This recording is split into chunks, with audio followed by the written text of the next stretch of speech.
Hello student, welcome to my channel. आज हम लोग पढ़ने वाले हैं क्लास 10 मैथ के जितने भी फार्मूले हैं ओनली वन वीडियो में। अर्थात आपको सब कुछ पढ़ाया जाएगा, आपका जितने भी फार्मूलाज हैं उसे एक वीडियो में पढ़ाया जाएगा। जो क्लास 10 मैथ के स्टूडेंट हैं वो तो वीडियो को लास्ट तक देखना। अगर आप लास्ट तक नहीं देखोगे तो बहुत बड़ी चीज आप भूल कर दोगे, क्योंकि ये फार्मूला अगर आप पढ़ लोगे ना तो मैथ का आप समझ लो 50% चीज आप पढ़ लिए, और अगर आप ये फार्मूले पढ़ लोगे ना तो मैथ के क्वेश्चन बहुत आसानी से लगा दोगे। उसका एक ही ट्रिक है, अभी मैं आगे बताऊंगा। ओके, तो वीडियो को लास्ट तक देखना, लाइक कर देना, शेयर कर देना, अपने फ्रेंड्स के साथ। चैनल पर नए हो सब्सक्राइब जरूर कर लेना। देखो बहुत ज्यादा इजी होते हैं मैथ के फार्मूले याद करना, लेकिन होता क्या है ना, आप लोग अगर ध्यान से याद करो तो एक ही फार्मूले से कम 10 फार्मूले बन जाते हैं। लाइक त्रिकोणमिति का एक फार्मूला याद करोगे उससे 20 फार्मूले बन जाएंगे। तो अभी मैं आगे आपको सब कुछ स्टेप बाय स्टेप सिखाऊंगा, पूरा फार्मूला याद कराऊंगा, हर एक चैप्टर का जितना भी मोस्ट इंपॉर्टेंट फार्मूला है वो सब याद कराने वाला हूं। तो बच्चा पार्टी आइए शुरू करते हैं। देखो पहला चैप्टर जो आपका है वो है वास्तविक संख्याएं। इसमें कोई बहुत ज्यादा फार्मूला है नहीं, लेकिन जो भी फार्मूला है वो मैं आपको बता देता हूं। ठीक है, वास्तविक संख्याएं चैप्टर फर्स्ट है आप में। ठीक है, और चैप्टर फर्स्ट में जो फार्मूला है वो बहुत ज्यादा इंपॉर्टेंट कौन सा है, a बराबर वी क्यू प्लस आर। ये है आपका जो मतलब आपका यूक्लिड विभाजन प्रमेयिका में कहीं कहीं प्रयोग किया जाता है, वैसे हर एक क्वेश्चन में यही फार्मूला प्रयोग किया जाता है। ये आपने पुराने जमाने में या फिर आप अगले क्लास में या फिर 8th 7th में पढ़े होंगे या 5th में बहुत ज्यादा था।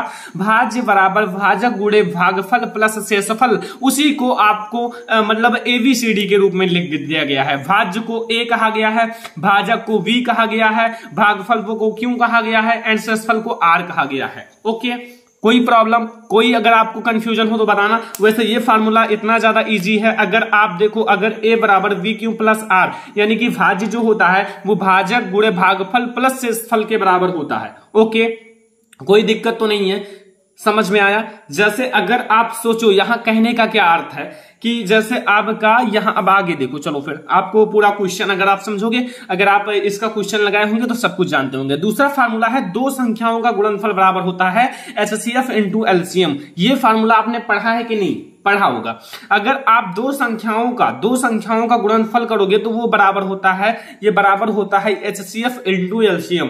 यानी कि अगर आप दो संख्याओं का गुणा करोगे, गुणनफल करोगे और यहाँ HCF आप इधर ट्रांसफर कर दोगे तो LCM ज्ञात हो जाएगा। और अगर आपका LCM दिया हुआ है, HCF ज्ञात करना है, तो दोनों संख्याओं का मल्टीप्लाई कर लो A इंटू V का एंड अपान आप LCM कर लो तो आपका HCF ज्ञात हो जाएगा। HCF कर लोगे LCM ज्ञात हो जाएगा। बहुत ज्यादा इजी है ये फार्मूला, और इस फार्मूले पर आपका बहुत ज्यादा आता है क्वेश्चंस, इसलिए मैंने आपको बता दिया।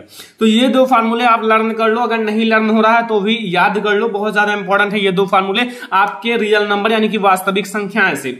दूसरा चैप्टर है बहुपद।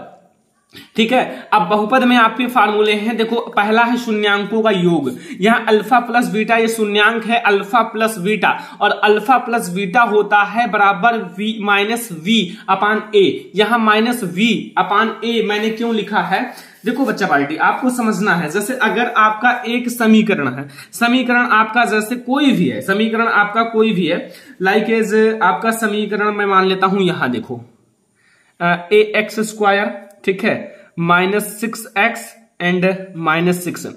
अब यहां एक समीकरण है, यहां जो ये है ना, ये यहां कौन है, v कौन है एंड c कौन है, ये आप जानना चाहते हो ना। तो यहां आपका जो c है, c आपका ये है अचर पद, ये आपका ये जो 6 है ये b है, एंड ये जो लिखा हुआ ये है। अगर यहाँ 2 लिखा रहता तो 2 आपका ये होता। ठीक है, तो यहाँ a जो लिखा हुआ है, यहाँ अगर 2 लिखा होता 2x² तो ये 2 आपका x हो जाता, यानी कि a हो जाता। तो यहाँ अगर आप शून्यांकों का योग आप -b अपान ये, और यहां से अगर देखो तो -v है -6 एंड ये, ठीक है, और यहाँ माइनस प्लस हो जाएगा, यानी कि -v अपान ये आपका शून्यांकों के योग का फार्मूला होता है। और शून्यांकों का गुणनफल जो होता है वो होता है क्या, c अपान ये, c आपका ये है, c अपान एंड ये। ठीक है, तो यहां कहने का अर्थ है कि शून्यांकों का योगफल जो होता है वो होता है -b अपान ये, और शून्यांकों का गुणनफल जो होता है वो बराबर होता है c अपान ये। एंड ये आपका तीसरा है एक द्विघात बहुपद जिनके शून्यांक अल्फा और बीटा हो। तो अगर आपको समीकरण ज्ञात करना है तो यहाँ आपका अल्फा प्लस बीटा वाला मान रख दो, एंड यहाँ गुणनफल, यहाँ योग वाला मान रख दो, यहाँ गुणनफल वाला आपका एक बहुपद या समीकरण ज्ञात हो जाएगा। लाइक जहां px बराबर होता है x² minus alpha plus beta x plus alpha into beta. ठीक है, ये यहां से आप एक समीकरण बना सकते हो। लाइक अगर आपका शून्यांकों का योग दिया हुआ है तो यहां लिखो, शून्यांकों का गुणनफल दिया यहां लिखो, फिर आप समीकरण निकाल के हल कर लो। तो यहां से बहुपद के जितने भी फार्मूले थे उसको मैंने बता दिया, नोट कर लो भैया, आप लोग जरूर नोट कर लो, बहुत ज्यादा इंपॉर्टेंट मैंने फार्मूला आपको क्लियर करा दिया है। ठीक है, अब यहां आ जाओ, बहुत इंपॉर्टेंट फार्मूला आपको मैं बताऊंगा दो चर वाले रैखिक समीकरण युग्म से। ठीक है, बहुत ज्यादा इंपॉर्टेंट है, दो चर वाले रैखिक समीकरण युग्म से। देखो दो चर वाले रैखिक समीकरण युग्म में आप कैसे निकालोगे, तो यहां देखो आप यहां अगर a1 upon a2 is not equal to b1 upon v2, तो आपका प्रतिच्छेदी रेखाएं होंगी, एक दूसरे को प्रतिच्छेद करेंगी और एक और केवल एक हल अद्वितीय होगा। ठीक है, और निकाय संगत होगा। ठीक है, निकाय संगत होगा। एंड यहां अगर a1 upon a2 equal to है b1 अपान v2 एंड बराबर है c1 अपान c2, तो वो संपाती रेखाएं होती हैं और इनका अनंत हल होता है। ठीक है, अनंत हल होगा तो इसका निकाय संगत है लेकिन निर्भर है। ठीक है, निर्भर रहेगा। और यहां a1 upon a2 equal to v1 upon v2 और is not equal to c1 upon c2, तो ये रेखाएं ऐसे समांतर होती हैं, समांतर एक दूसरे के, कभी प्रतिच्छेद नहीं करती, इसका कोई हल नहीं है। ठीक है, कोई हल नहीं है, तो अतः ये निकाय असंगत होगा। ठीक है, क्या होगा, असंगत होगा। और इसी जो ये है इसी का वज्र गुणनखंड विधि लगता है क्योंकि इसका अद्वितीयक हल होगा। तो यहां से आपका चैप्टर नंबर 3 जो है दो चर वाले रैखिक समीकरण युग्म से जितने भी फार्मूले थे उसको मैंने क्लियर करा दिया है। ठीक है, अब आता है द्विघात समीकरण। द्विघात समीकरण में आपके बहुत अच्छे अच्छे फार्मूलाज हैं, बहुत अच्छे अच्छे सुंदर सुंदर। देखो आपको करना क्या है, जो आपका दो चर वाले रैखिक समीकरण युग्म से आगे बहुपद वाला चैप्टर था उसी से थोड़े थोड़े मेल खाएंगे। ठीक है, लगभग सेम रहेगा, थोड़ा थोड़ा बिल्कुल नहीं होता, कोई भी चीज बिल्कुल सेम नहीं होता है। ठीक है, देखो लाइक यहां एक विविक्तर का फार्मूला है, विविक्तर का फार्मूला बहुत ज्यादा इंपॉर्टेंट है। यहां देखो अगर d बराबर ये विविक्तर होता है बराबर v स्क्वायर माइनस 4ac, ये होता है विविक्तर का फार्मूला। यहां से आप d निकाल सकते हो। ठीक है, विविक्तर का फार्मूला आप जरूर याद कर लो, बहुत ज्यादा इंपॉर्टेंट है आपके बोर्ड एग्जाम के लिए। तो यहां से विविक्तर का फार्मूला आपको याद कर लेना है कि d बराबर जो होता है v square and minus 4ac के। ठीक है, ओके, तो यहां आपको समझ में आ गया। दूसरा देखो, दूसरा फार्मूला श्रीधराचार्य जी का, श्रीधराचार्य जी का फार्मूला आपको याद है कि नहीं, याद होना चाहिए। यहां अगर आप देखो जब आप किसी भी गुणनखंड नहीं निकलता तो इससे हम x का मान निकालते हैं, इस सूत्र से। अगर कोई भी गुणनखंड ऐसा होता है कि नहीं निकलता, उसका फैक्टर ही नहीं बनता, और अगर फैक्टर नहीं बनता है तो हम लोग श्रीधराचार्य जी का सूत्र लगाकर हम उसका x का मान निकाल लेते हैं। और ये श्रीधराचार्य जी का सूत्र है minus v plus minus under root आपका v square minus 4ac upon 2a, ये होता है फार्मूला। यहां से आप v का मान निकालो, अभी मैंने बताया समीकरण से v का मान, a का मान, c का मान कैसे निकाला जाता है आपको पता चल गया होगा। ठीक है, तो यहां आप v का मान रखो माइनस में and plus minus v square minus 4ac, इन सब का मान निकालकर अपान 2a करके आप इसका x का मान ज्ञात कर सकते हो और आपका पूरा पूरा आपका निकल आएगा। तो यहां से बहुत ज्यादा इजी है। एंड वही चीजें यहां दो फार्मूले वही हैं जो मूलों का योग था एंड मूलों का गुणनफल। मूलों का योग बराबर क्या था, alpha plus beta equal to minus v upon A, and मूलों का गुणनफल था c अपान ए। ठीक है, यही सूत्र अभी आगे पढ़े हैं लेकिन इसमें भी काम आएगा, इसीलिए मैं एक दो यानी कि चैप्टर्स को आपको लगातार बता रहा हूं, जितने भी चैप्टर्स पूरे चैप्टर का फार्मूला बता दे रहा हूं। आज के बाद आपको कोई दिक्कत होने वाला नहीं है। अगर आपसे कोई भी फार्मूला पूछे आप फटाक से बताओ। ठीक है, किसने पढ़ाया, सरवन ने पढ़ाया, सरवन सर ने पढ़ाया, क्योंकि आपको मैं पूरा पढ़ा देता हूं और आप लोग नोट्स बना लो, पूरे फार्मूला लिख डालो, याद कर डालो। लिखने से कुछ नहीं होगा, उसे याद करो बार बार, और अगर याद हो गए ना तो पूरे मैथ के जितने भी क्वेश्चन है आप बहुत आसानी से लगा दोगे। लाइक आपका ये ढांचा है। ठीक है, अगर ढांचा बन जाता है तो शरीर भी बन जाती है। उसी प्रकार से अगर आपको फार्मूला याद है ना तो कई सारे क्वेश्चन ऑटोमेटिक सॉल्व हो जाते हैं, ये याद रखना। ठीक है, तो यहां आप समांतर श्रेणी चैप्टर 5 का फार्मूला देखो। चैप्टर 5 का फार्मूला बहुत अच्छे फार्मूला हैं। देखो यनवा पद का मान अगर आपको ज्ञात करना हो, यनवा पद का मान नाम सुना होगा। यहां पहले समझ लो क्या क्या होते हैं। ए जो होते हैं वो प्रथम पद होता है, ए, यहां ए जो लिखा हुआ है लाइक ये ए लिखा हुआ है तो ये आपका प्रथम पद है। डी सार्वधातुक है, यहां जो डी है ये सार्वधातुक है। ठीक है, एंड एल जो है वो अंतिम पद है, ये जो यल लिखा हुआ है ये अंतिम पद है। तीनों समझ में आया, कोई दिक्कत तो नहीं है। ठीक है, अब देखो मैं आपको समझाता हूं। यनवे पद का जो मान का फार्मूला होता है ए एन बराबर A plus N minus 1 into D. याद कर लो, सभी लोग फटाफट याद करो, नोट करो। यहां लिखा हुआ ए एन बराबर A plus N minus 1 into D, ये होता है यनवे पद के मान का फार्मूला। ओके, कोई दिक्कत तो नहीं है, ठीक है। अगला है अंतः से यनवे पद का मान, यानी कि पीछे से अंतः मतलब अंतिम से यनवे पद का मान ज्ञात करना हो तो वहां आपका एल का मान दिया रहेगा, अंतिम पद, ठीक है। यहां अब वैसे तो आपको प्रथम पद देगा अगर आपको यनवा पद का मान ज्ञात करना है, अगर अंतिम से यनवे पद का मान ज्ञात करना है तो आपको अंतिम पद देगा और फिर n-1 इंटू डी करके आप इसका भी मान निकाल सकते हो, ठीक है।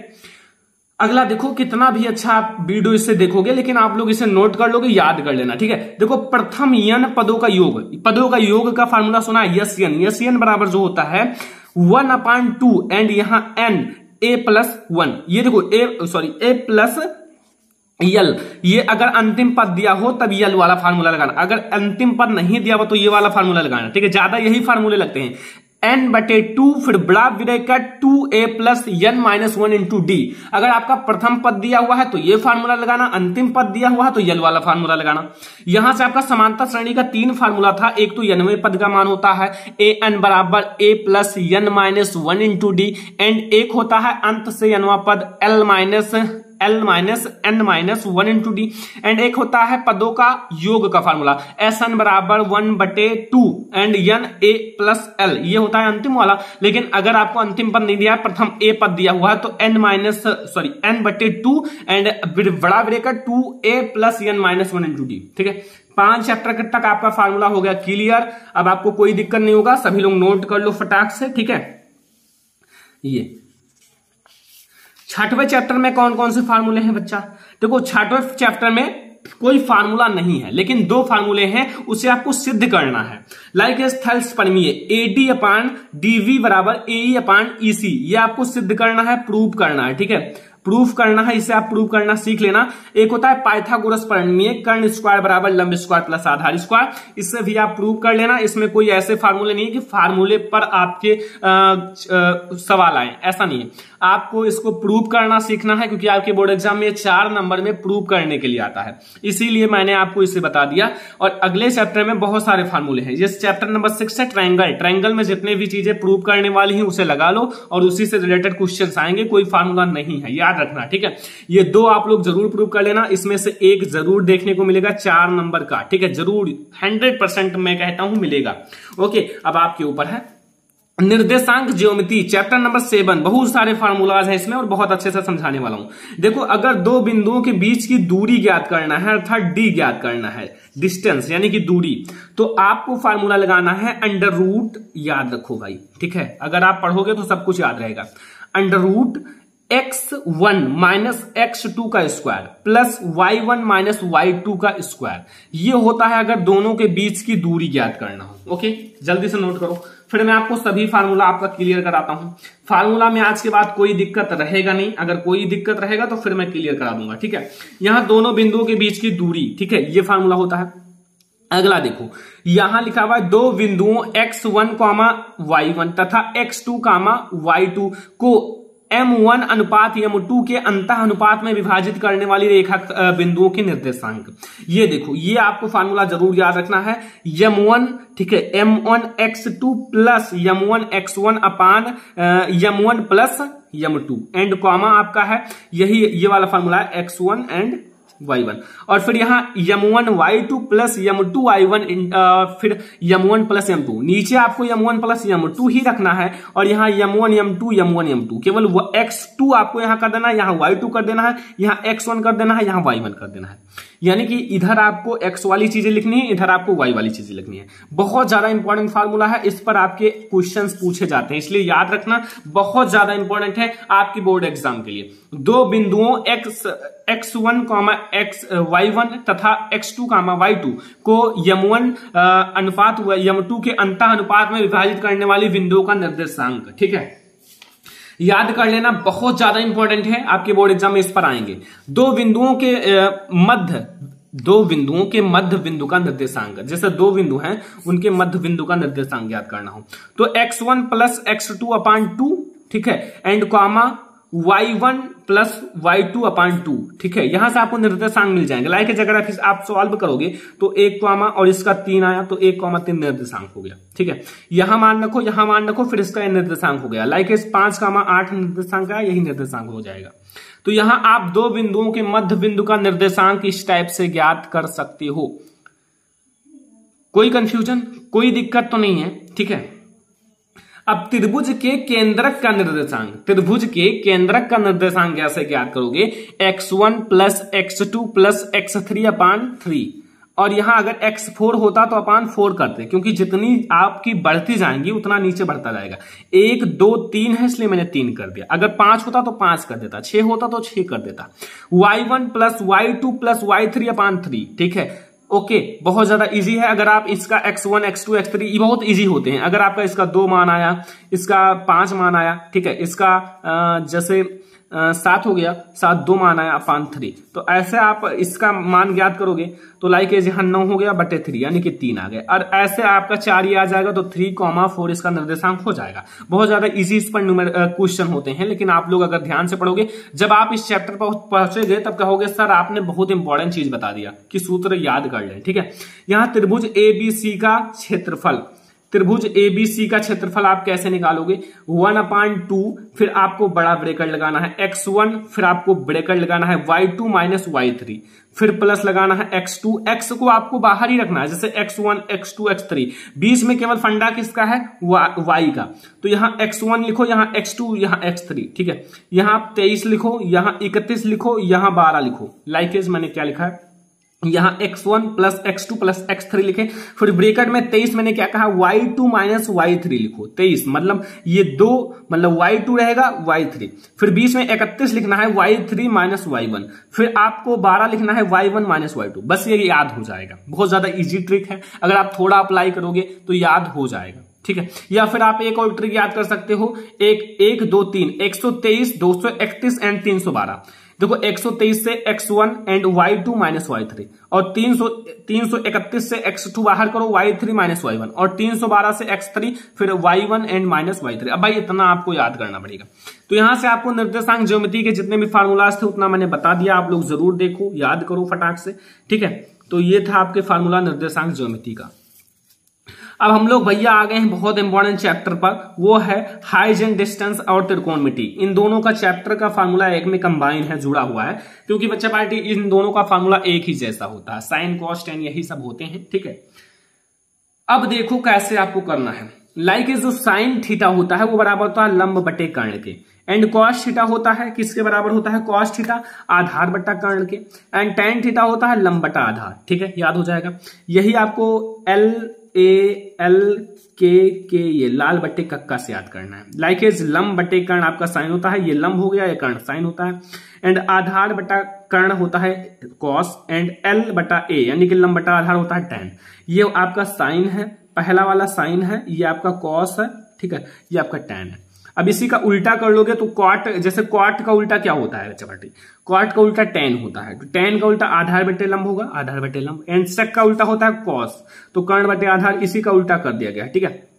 एंड कॉसेक थीटा बराबर कर्ण बटे लंब, कॉसेक जो साइन का उल्टा होता है, ठीक है।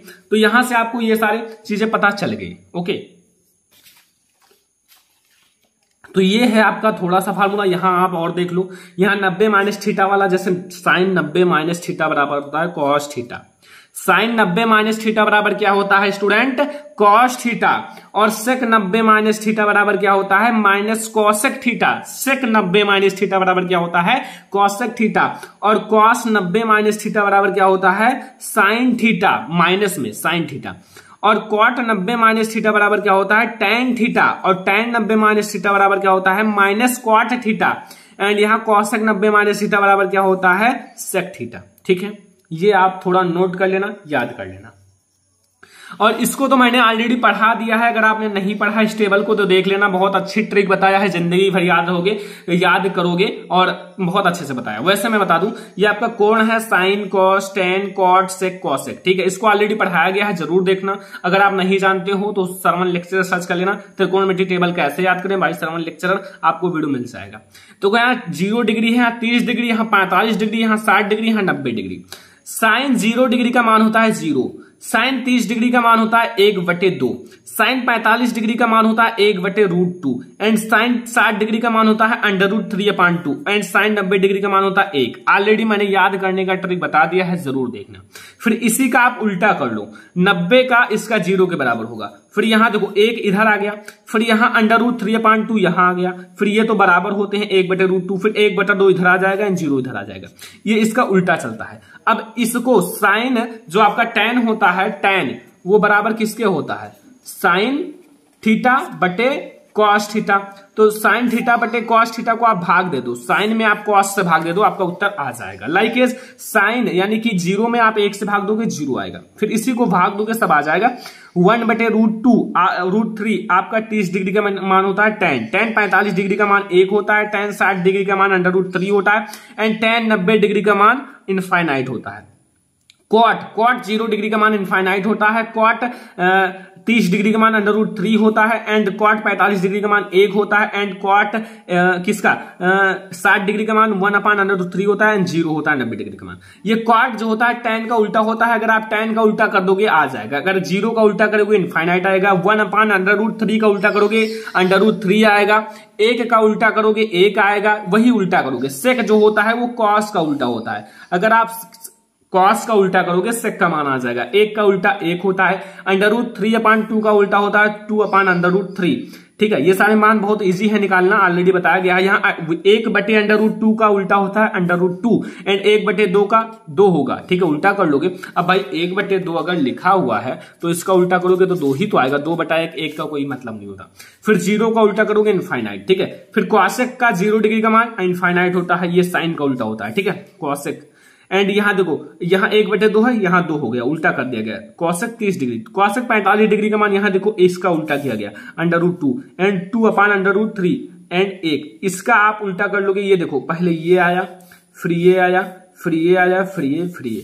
तो यहां से आपको पता चल गया जितने भी त्रिकोणमिति के फार्मूलाज थे वो मैंने बता दिया। अब आपको इसमें फुल फार्मूला याद हो गया होगा, कुछ दिक्कत नहीं होगा। तो त्रिकोणमिति में बस इतने ही फार्मूले हैं। अब अगला हमारा आएगा बच्चा पार्टी, बहुत इंपॉर्टेंट है। यहां देखो वृत्त या रचनाएं, इसमें कोई फार्मूला नहीं है, इसमें आपके केवल थ्योरम है, थ्योरम सिद्ध करने के लिए आते हैं और स्केल पटरी इन सब का यूज करना पड़ता है रचनाएं में बहुत ज्यादा इंपॉर्टेंट है। रचनाएं में आपके ये सारी चीजें पूछी जाती हैं। ओके, तो रचनाएं में आपकी ये सारी चीजें आएंगी, आप लोग पटरी प्रकार ये सब ले लीजिएगा, अच्छे से बनाइएगा। यहाँ वृत्त से संबंधित क्षेत्रफल आपका चैप्टर नंबर 12 है, ये बहुत ज्यादा इंपॉर्टेंट है और इसमें बहुत सारे फार्मूलाज भी हैं। इससे ज्यादा भी आपको अगले चैप्टर में मिलेंगे। देखो वृत्त का व्यास जो होता है वो 2 × त्रिज्या होता है, 2 × त्रिज्या। वृत्त का व्यास जो होता है त्रिज्या की 2 गुनी होती है। और वृत्त की परिधि 2πr, वृत्त की परिधि का फार्मूला क्या होता है 2πr। ठीक है, वृत्त की परिधि का फार्मूला क्या होता है 2πr। और वृत्त का क्षेत्रफल πr²। हमेशा याद रखना, ये सारे फार्मूले बहुत ज्यादा इंपॉर्टेंट हैं। वृत्त का क्षेत्रफल का फार्मूला क्या होता है πr²। और वृत्ताकार वलय का क्षेत्रफल यहाँ पाई एंड आपको ब्रेकेट लगाना है r2 का स्क्वायर माइनस r1 का स्क्वायर माइनस r2 का स्क्वायर, जहां क्रमशः r1 व r2 क्रमशः बाह्य तथा अंतःवृत्तों की त्रिज्याएं हैं। ठीक है, इतना फार्मूले आपको याद हो गए, नोट कर लो। वृत्त का व्यास जो होता है त्रिज्या की 2 गुनी होती है, वृत्त की परिधि 2πr होता है, वृत्त का क्षेत्रफल πr² होता है एंड और आपको पता चल गया। ये बहुत ज्यादा इंपॉर्टेंट है आपके बोर्ड एग्जाम के लिए, इसमें से आपके आते हैं। वृत्त के त्रिज्यखंड का क्षेत्रफल a बराबर, ये त्रिज्यखंड है, a बराबर θ/360 × πr²। थीटा लाइक एज आपका 60 डिग्री दे दिया तो 360 हो गया एंड यहाँ 10 से कट जाएगा 1/10 एंड पाई का मान रखो, r का मान रखो, आपका आ जाएगा r का स्क्वायर करके। तो यहां आपका a बराबर θ/360 डिग्री × πr², ये होता है त्रिज्यखंड के क्षेत्रफल। ठीक है, और वृत्ताकार खंड का क्षेत्रफल, ये त्रिज्यखंड का था और ये वृत्ताकार का क्षेत्रफल है। तो यहाँ r² जो होता है वो बराबर होता है πθ/360 डिग्री है माइनस sin θ/2। यहाँ थीटा जो है वो त्रिज्यखंड का क्षेत्रफल है। ठीक है, त्रिज्यखंड का कोण है। तो ये भी फार्मूला याद रखना, सारे फार्मूला नोट कर लो, बहुत ज्यादा इंपॉर्टेंट है हर एक फार्मूला आपके बोर्ड एग्जाम के लिए, तो जरूर नोट कर लेना। ओके, याद हो जाएगा ना सारे फार्मूलाज, फिर हम लोग आगे बढ़े। अगर आपको याद हो जाएगा तो हमें कोई दिक्कत नहीं रहेगा। ठीक है, अगला देखो बहुत ज्यादा इंपॉर्टेंट, ये भैया फार्मूला का बाप है, पूरा इसमें फार्मूला भरे हुए हैं पूरा का पूरा फार्मूला इसी चैप्टर में। भाई ये बहुत ज्यादा इंपॉर्टेंट चैप्टर है और मैं आपको सब कुछ समझा दूंगा, आप लोग इसे नोट कर लेना। पहला आता है घनाभ। घनाभ में सबसे पहले समझो लंबाई है l, चौड़ाई है b एंड हाइट यानी कि ऊंचाई है h। अब देखो घनाभ का कुल पृष्ठीय क्षेत्रफल जो होता है वो 2, फिर ब्रैकेट में लंबाई गुणे चौड़ाई एंड फिर यहां चौड़ाई गुणे ऊंचाई एंड ऊंचाई गुणे लंबाई वर्ग मात्रक होता है। इसका इससे गुणा होगा, इसका इससे, फिर इसका इससे, यानी कि लंबाई गुणे चौड़ाई प्लस चौड़ाई गुणे ऊंचाई प्लस ऊंचाई गुणे लंबाई। ठीक है, तो यहां आपको ये फार्मूला याद रखना है, ये L है लंबाई, V से चौड़ाई प्लस चौड़ाई, फिर H से हाइज ऊंचाई, फिर यहां H से हाइज, L से लंबाई। ठीक है, ये वर्ग मात्रक इसका फार्मूला है, सॉरी मात्रक है। तो बहुत ज्यादा इजी है अगर आप इसे याद करना चाहो। घनाभ का आयतन जो होता है लंबाई गुणे चौड़ाई गुणे ऊंचाई, लंबाई गुणे चौड़ाई गुणे ऊंचाई। ठीक है, और ये हो जाएगा मीटर क्यूब। ओके, घन मात्रक। तो देखो यहां लंबाई गुणे चौड़ाई गुणे ऊंचाई ये इसका आयतन होता है। ठीक है, और घनाभ का विकर्ण जो होगा अंडर रूट कर लो लंबाई का स्क्वायर प्लस चौड़ाई का स्क्वायर प्लस ऊंचाई का स्क्वायर। बहुत ज्यादा इजी सारे फार्मूलाज हैं। लंबाई गुणे चौड़ाई गुणे ऊंचाई करोगे तो आपका घनाभ का आयतन आ जाएगा, लंबाई का वर्ग प्लस चौड़ाई का वर्ग प्लस ऊंचाई का वर्ग करोगे तो घनाभ का विकर्ण आ जाएगा। सबका बहुत इजी है। फिर आपका घन आ जाता है। घन में क्या होता है, घन का संपूर्ण पृष्ठों का क्षेत्रफल, घन के संपूर्ण पृष्ठों का क्षेत्रफल 6a स्क्वायर वर्ग मात्रक होता है। 6a स्क्वायर वर्ग मात्रक बहुत ज्यादा इंपॉर्टेंट है, याद कर लेना।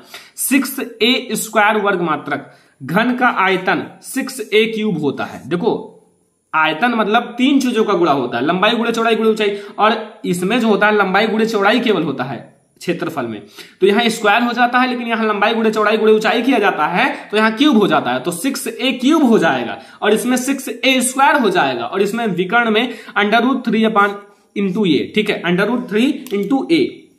ठीक है, कोई दिक्कत तो नहीं है, याद हो जाएगा ना। घन का फिर घनाभ, पहले घनाभ याद करो फिर घन। अब आता है वेलन। वेलन का आयतन जो होता है, ये वेलन लंब वृत्तीय वेलन या वेलन कह सकते हो।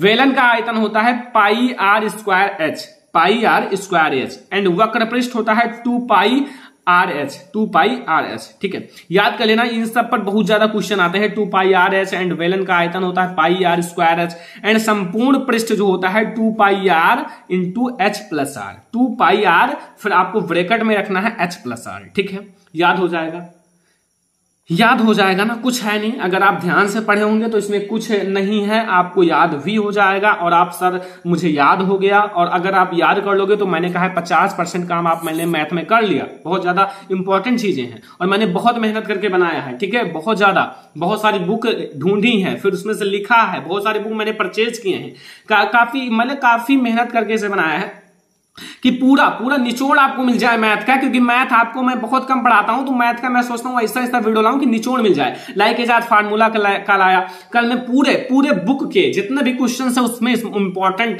क्वेश्चन लाऊंगा। लाइक एज पूरा बुक में ले आऊंगा, उसमें से बताऊंगा ये इंपॉर्टेंट है, ये। लेकिन जब आप लोग वीडियो को लाइक करोगे, ज्यादा से ज्यादा शेयर करोगे, तभी तो ये सब बनता है। फिर देखो शंकु का आयतन होता है 1/3πr²h। ठीक है, πr²h, यहां पाई का मान जानते ही हो। ठीक है, एंड यहां r² जो है वो त्रिज्या है, h है ऊंचाई।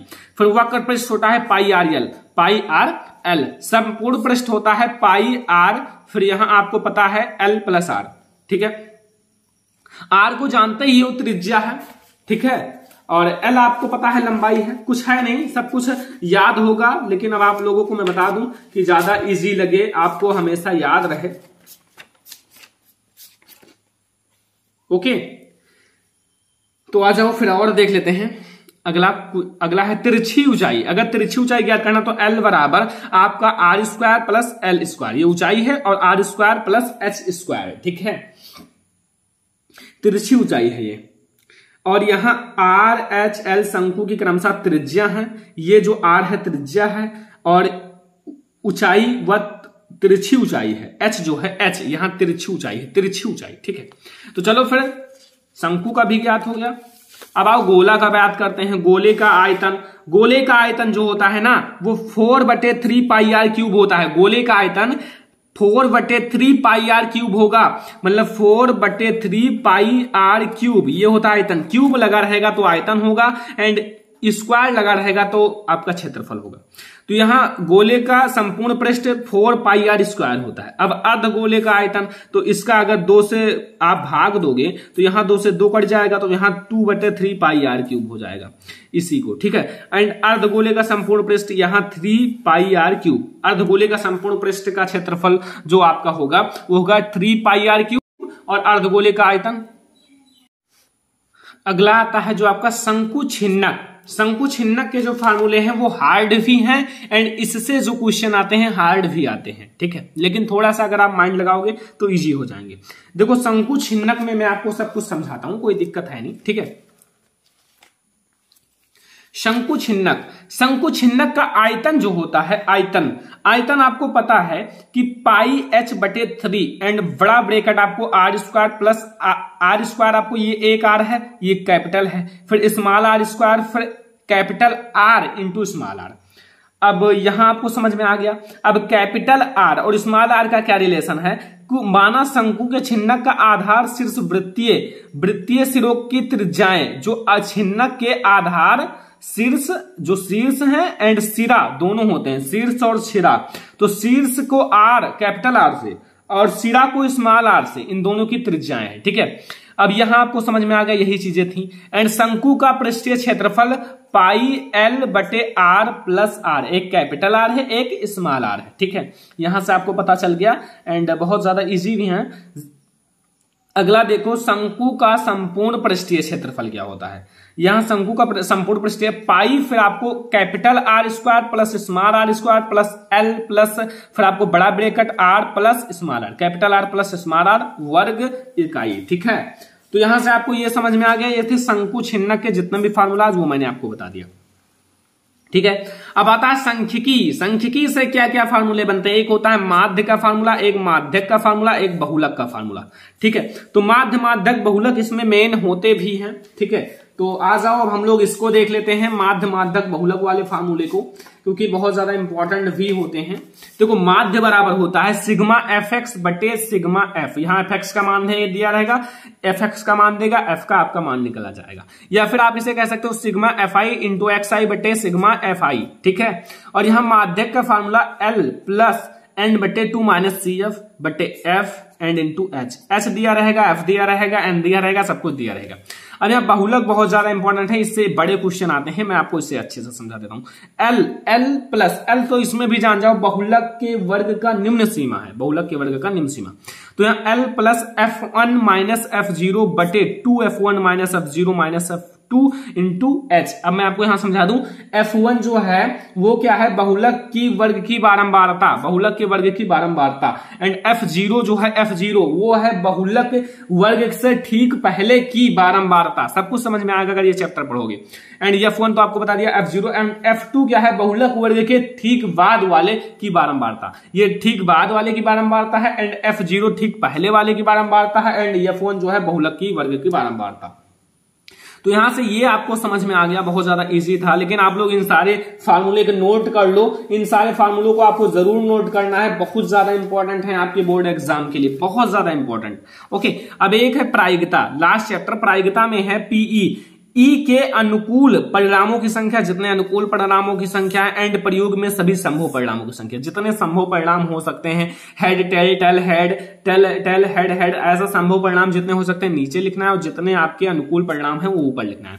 और आपका ये फार्मूला बहुत ज्यादा इंपॉर्टेंट, और ये आपका जो चैप्टर है बहुत ज्यादा इजी है, पूरे बुक का ये चैप्टर बहुत ज्यादा इजी है, चाहे आप लास्ट में देखना, बहुत ज्यादा इजी ये चैप्टर है, और आप तुरंत समझ जाओगे एक ही वीडियो में। बताना अगर आपको नहीं समझ में आ रहा है तो इसका वीडियो बना दूंगा, ठीक है।